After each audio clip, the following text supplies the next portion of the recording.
Dhaka Uttara milestone school and কলেজে আজ একটা বিমান দুর্ঘটনা হয়েছে।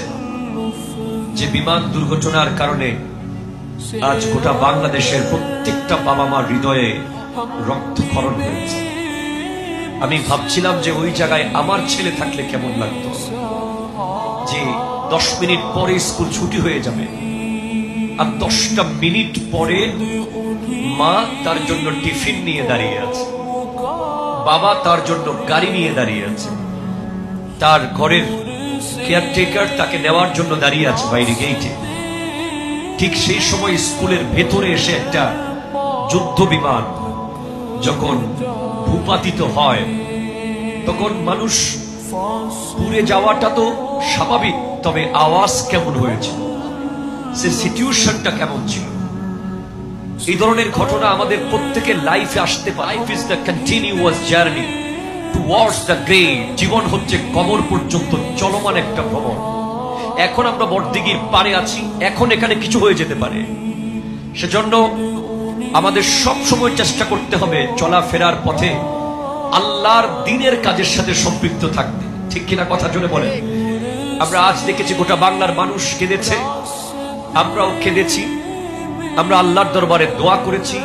আমরা বাংলাদেশ বিমান বাহিনী এবং বিমান মন্ত্রণালয়কে আমরা অনুরোধ করব আজকের মাহফিল থেকে যে বাংলাদেশের বিমান বহরে যে ফাইটার জেটগুলো আছে, অনেকগুলো হয়তো নিয়মিত চলাচল না করার কারণে পুরাতন হয়ে গিয়েছে, কিংবা অনেকগুলো আপডেট করা দরকার।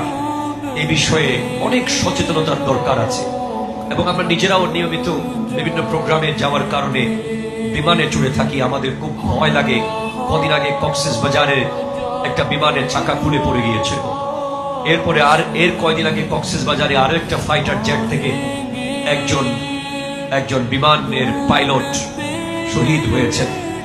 এরপরে আমরা বিভিন্ন সময় দেখি বিমান রানওয়েতে হঠাৎ থেমে যাচ্ছে, আবার ঠিকঠাক করে চালানো হচ্ছে। আমি মনে করি যে একটা বিমান দুর্ঘটনা মানে লক্ষ লক্ষ মানুষের কষ্টের কারণ, অনেকগুলো পরিবারের স্বপ্নভঙ্গ।